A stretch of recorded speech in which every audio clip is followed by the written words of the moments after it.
للنور مدت يداي نزعت أسرار قلبي وجئت. السلام علیکم ورحمۃ اللہ وبرکاتہ. جی کیا حال ہے؟ امید کرتا ہوں انشاءاللہ سب لوگ خیر و عافیت سے ہوں گے. اللہ تعالیٰ سب کی حفاظت فرمائے. اللہ تعالیٰ سب کو اپنے زمان میں رکھے. اللہ تعالیٰ سب کے ہاتھ اور زبانوں پر ہمیشہ خیر کو جاری رکھے. جیسا کہ آپ لوگوں کے علم میں ہے، ہمارا ترجمۃ القرآن کا سبق چل رہا ہے. سورۃ الحشر کی آیت نمبر 1 کا آج ترجمہ دوبارہ سے شروع کرتے ہیں. کافی دفعہ واٹس ایپ بین ہونے کے وجہ سے سبق دوبارہ سے شروع کیا ہے. سورۃ الحشر کی آیت نمبر 1 سے شروع کرتے ہیں انشاءاللہ، پھر اسی کو لے کے چلیں گے.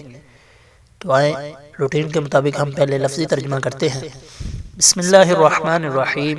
شروع اللہ کا نام لے کر جو بڑا مہربان نہایت رحم والا ہے.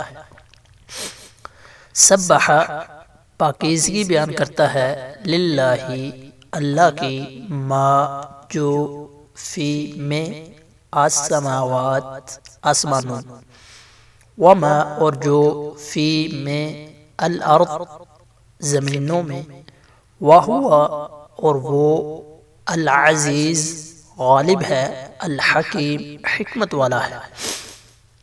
یہ تھا اس کا لفظی ترجمہ. اب معنوی ترجمہ کرتے ہیں. اللہ تعالیٰ کہہ رہے ہیں کہ اللہ کا پاک ہونا بیان کیا ہر چیز نے جو آسمانوں میں ہے اور جو زمینوں میں ہے، اور وہی سب پر غالب ہے، کمال حکمت والا ہے. یہ تھا ہمارا آج کا سبق. اسی کے ساتھ ہماری آج کی کلاس مکمل ہوتی ہے. انشاءاللہ کل نئے سبق کے ساتھ حاضر ہوں گے. دعاؤں میں یاد رکھیے گا. السلام علیکم ورحمۃ اللہ وبرکاتہ. اگر کسی کو یہ سبق پراپر یوٹیوب پہ چاہیے تو وہ بھی ہمارا چینل ہے، اس پہ بھی جا کے آپ لے سکتے ہیں. السلام علیکم ورحمۃ اللہ وبرکاتہ. للنور مدت يداي نزعت أسرار قلبي